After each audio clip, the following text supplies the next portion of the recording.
चाट मसाला या चॅनलवरती तुमचं स्वागत आहे।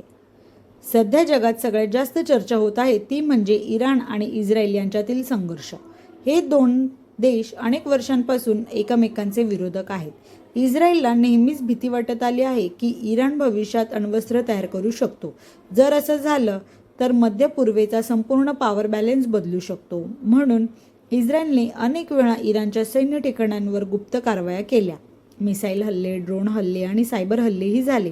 पण यावेळी परिस्थिती वेगळी आहे, कारण या संघर्षात आता अमेरिका सुद्धा थेट सहभागी झाली आहे आणि त्यामुळे संपूर्ण जगाचे लक्ष या भागाकडे लागलं आहे। अमेरिकेत झालेल्या एका पत्रकार परिषदेमध्ये डोनाल्ड ट्रम्प यांनी सांगितलं की अमेरिका आणि इस्रायलने मिळून इराणमधील हजारो सैन्य ठिकाणांवर हल्ले केले आहेत। त्यांनी सांगितलं की इराणच्या ड्रोन आणि मिसाईल क्षमतेवर मोठा परिणाम झाला आहे। काही रिपोर्टर्स अनुसार इराणची मिसाईल क्षमता फक्त 10% उरली आहे। याच कारणामुळे ट्रम्प म्हणाले की हे युद्ध कदाचित लवकर संपेल। त्यांच्या मते जर इराणची सैन्य क्षमता कमकुवत झाली तर मोठं युद्ध टाळता येऊ शकतं।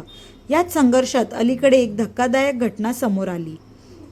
इराणमधील तेल डेपो आणि रिफायनरीवर मोठे हवाई हल्ले झाल्यानंतर राजधानी तेहरानच्या आकाशात प्रचंड काळा धूर पसरल्याची माहिती समोर आली। या धुरामध्ये सल्फर, नायट्रोजन ऑक्साईड आणि हायड्रोकार्बनसारखे विषारी केमिकल्स होते। जेव्हा हे केमिकल्स पावसाच्या पाण्यात मिसळतात तेव्हा त्यातून टॉक्सिक किंवा ॲसिड रेन तयार होऊ शकतो। स्थानिक प्रशासनाने नागरिकांना बाहेर न पडण्याची इशारा दिला, कारण अशा प्रकारच्या पावसामुळे त्वचेवर केमिकल्स बर्न्स, श्वासाचा त्रास आणि फुफ्फुसांवर गंभीर परिणाम होऊ शकतात। काही भागात तर पावसाचे पाणी काळसर आणि तेलकट दिसल्याचेही लोकांनी सांगितले आहे। या घटनेमुळे केवळ युद्धच नाही तर एक मोठं पर्यावरणीय संकट देखील निर्माण होऊ शकतं। त्यांच्या मते हा विषारी धूर वाऱ्यामुळे इतर देशांपर्यंतही पोहोचू शकतो। युद्धामध्ये आणखी एक धक्कादायक व धोकादायक गोष्ट म्हणजेच फॉस्फरस आधारित बॉम्ब।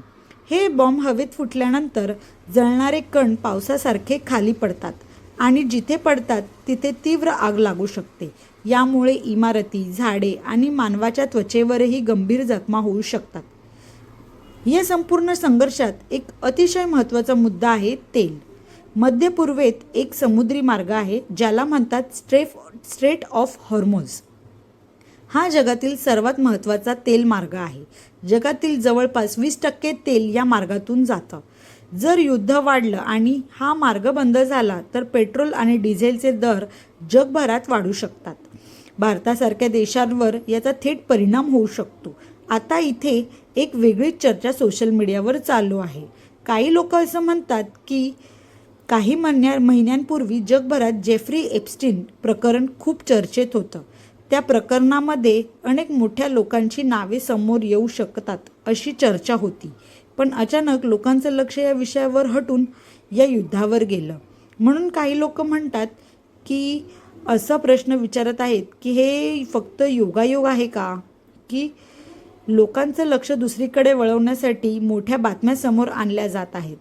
हे सध्या फक्त चर्चा आणि अंदाज आहेत, याबद्दल ठोस पुरावे नाहीत। पण अशा सोशल मीडियावर ही चर्चा जोरात चालू आहे। इतिहासात आपण पाहिलं आहे की युद्धामुळे जगाचं लक्ष खूप मोठ्या प्रमाणात बदलतं। वर्ल्ड वॉर 1 आणि वर्ल्ड वॉर 2 या दोन्ही घटनांनी जगाचं राजकारण बदलून टाकलं। आता अनेक लोक विचारत आहेत हे तिसऱ्या महायुद्धाची सुरुवात आहे का? सध्या तरी तसं काही निश्चित नाही, पण जर मोठे देश जसे की रशिया, चीन हे थेट युद्धात उतरले तर परिस्थिती खूप धोकादायक होऊ शकते। आता महत्त्वाचा प्रश्न, भारतावर याचा परिणाम होईल का? तर हो, काही प्रमाणात। जर युद्ध वाढलं तर पेट्रोल महाग होऊ शकतं, शेअर मार्केटवर परिणाम होऊ शकतो आणि मध्य पूर्वेत काम करणाऱ्या भारतीयवरांनाही परिणाम होऊ शकतो। तर मित्रांनो, आज आपण समजून घेतलं इराण-इस्रायल संघर्ष, अमेरिकेची भूमिका, डोनाल्ड ट्रम्प यांचं विधान, तेलावर परिणाम आणि पुढे काय होऊ शकतं।